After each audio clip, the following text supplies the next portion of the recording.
Par exemple, le préjugé que tout est haram, tout est interdit. Souvent, on va dire tout est interdit dans la religion. Ou alors, ils vont vous demander où est la preuve que c'est permis. La musique, par exemple. Hein? La musique, par exemple. Par exemple, si on va croire ce genre de préjugé, de stéréotype, encore ça, c'est pas vraiment un préjugé, un stéréotype, parce qu'il y a quand même des avis de certains qui l'ont considéré ainsi. Moi, je parle en préjugé, c'est vraiment, l'islam n'a pas du tout dit ça, personne n'a dit ça, ça n'existe pas et les gens vont y croire. Mathalan, je sais pas, vous allez entendre maintenant des gens qui vont vous dire le cinéma est haram, ça sort de nulle part. Ok? Ça sort de totalement nulle part, ça n'existe pas. Quand on va entendre ça, on va se dire mais cette religion elle est coincée. Ou bien les smileys, c'est une nouvelle mode aussi. Mon neveu, hier, il m'a demandé est-ce que les smileys c'est haram? Voilà, ce genre de choses. Ça ne sort de nulle part. Parce qu'à l'époque, vous savez, c'est comme quand on me dit euh, comment vous pouvez dire que telle chose elle est interdite parce qu'elle n'existait pas à l'époque du prophète. Certains, par exemple, qui vont aimer fumer, vont dire ah mais vous pouvez pas parce qu'il n'y avait pas la cigarette, donc comment vous savez que c'est interdit?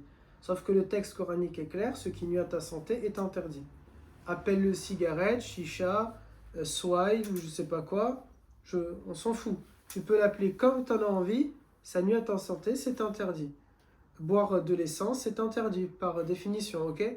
Je sais pas moi, manger un truc qui est dangereux pour ta santé, bah, ça devient interdit, khalas. Appelle-le comme tu veux, le verset est très clair. Bah, à l'inverse, il y a des choses. Pourquoi j'étais en train de dire ça? Parce qu'il y a des gens, ça n'existait pas à l'époque du prophète, mais on a dit c'est interdit parce qu'on se base sur quelque chose. Il y en a, ils font l'inverse. Ils ont interdit des choses qui n'existaient pas aussi à l'époque du prophète. Ok? Par exemple, le bitmoji, ils vont vous dire c'est interdit. Comme si Abou Bakr il avait un avatar, il s'est créé un bitmoji, vous voyez? Non, ça ne sort de nulle part. Ok? Donc attention aux préjugés, aux stéréotypes, parce qu'un préjugé sur ta religion, ça peut te donner une amertume vis-à-vis de cette religion.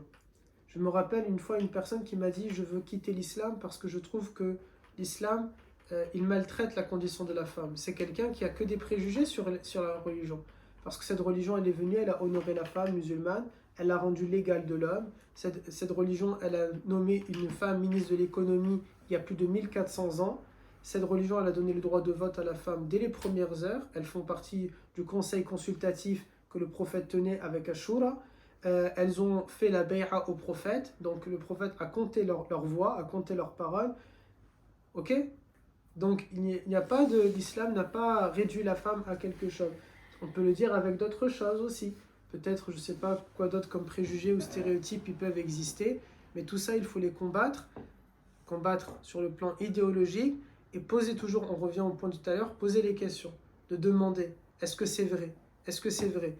Et essayer d'être satisfait avec la réponse. Si Ryan il est trop coincé dans son idéologie, si l'islam a dit ça, il pose la question, on va le rassurer en lui disant non, et que lui il est coincé dans son idée et dans ce qu'il est en train de penser, bah oui, ça va faire aucun effet. Par contre, s'il est ouvert d'esprit, il va comprendre, ok, l'islam est cool avec ça. Alors je peux être cool par rapport à ça. Ça va? Je suis en train d'espérer que le temps tourne parce que quand je vois